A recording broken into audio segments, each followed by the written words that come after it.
speaking of stability or instability, Manchester United, of course, have been a club that's been a little not so stable, but of course they went with the stable route and keeping Eric Ten Hag this year. They're looking at potentially changing up the stadium. The Old Trafford Regeneration Task Force is leaning towards a new 100,000-seater stadium costing nearly £2 billion. Is potential debt a worry for a club even as big as Manchester United? Well, I think the debt that they're going to take will be manageable around a stadium project like that, and I don't know what assets they're going to pledge against the debt, but it'll be workable against a stadium project. It'd be different if they were putting that sort of money into buying players, obviously, and risking it that way. But against a tangible asset like a stadium, I think they'll be able to come together with a pretty good package that will be manageable. I mean, if you're looking at the world events at the moment as we sit, the stock markets and interest rates seem to be on the way down at the moment. So I think United could be lucky in terms of timing and getting a decent interest rate in terms of that sort of project. But a tangible stadium project, I think, will always find good backers, and I think there'll be a credible, buyer of the debt. And so people will be there to back Man United, particularly Radcliffe and the Glazers as potential backers. I don't think there'll be a problem for it. 100,000, well, that's a big number for a stadium, and hopefully they'll be able to fill it every year, every week. Then we'll have to see, but it's a big project, and I'm watching this one very, very closely.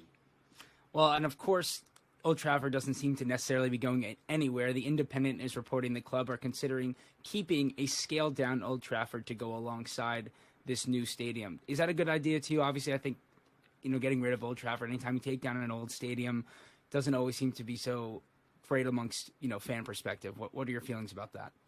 Well, I've yet to see the whole plans for the whole site development.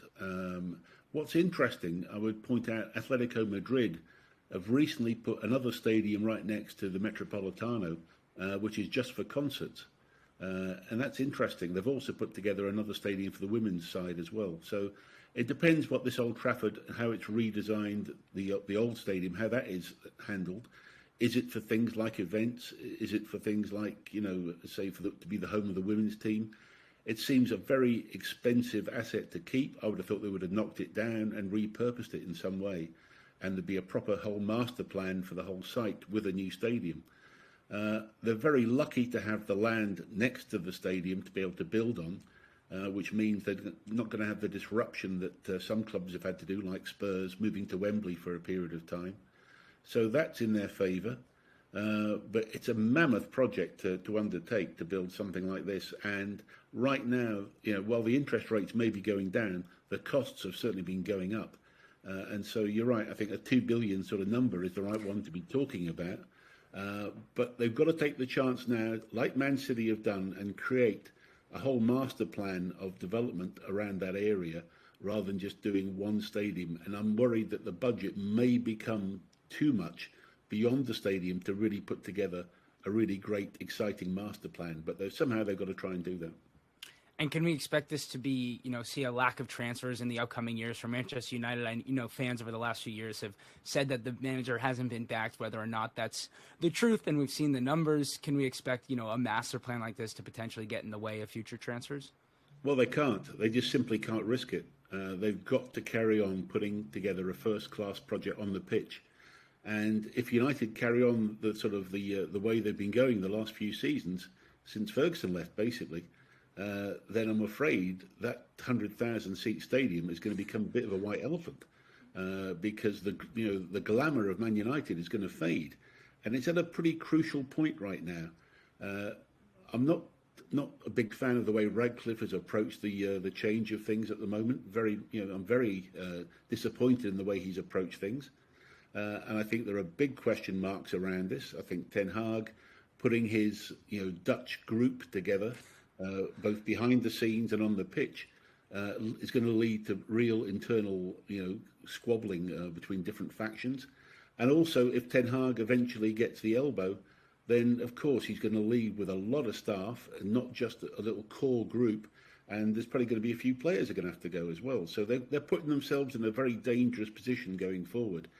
And they're another team like Chelsea that's going to have to hit the ground running quickly this season. And, I think Ten Hag has probably got the brownie points right now in his favour, and the fans probably in his favour, with the way he was treated at the end of last season. So there's some big, I've always said about Man United, there's just too many moving parts at the moment, and they should be focusing on a few clearer things, sacking all the staff, all those sort of things that are going on this now. There's internal turmoil, and you've got to pick your times when you pick your battles, particularly in an organic business like a football club, where it's all human-based and human-related. And that's where I think there's just too many moving parts going on for Man United right now. And that may manifest itself on the pitch, because if the atmosphere isn't right around the club, it doesn't happen on the pitch. I've seen it happen before. I know from experience that can happen. So we're going to be watching again closely Man United and Chelsea.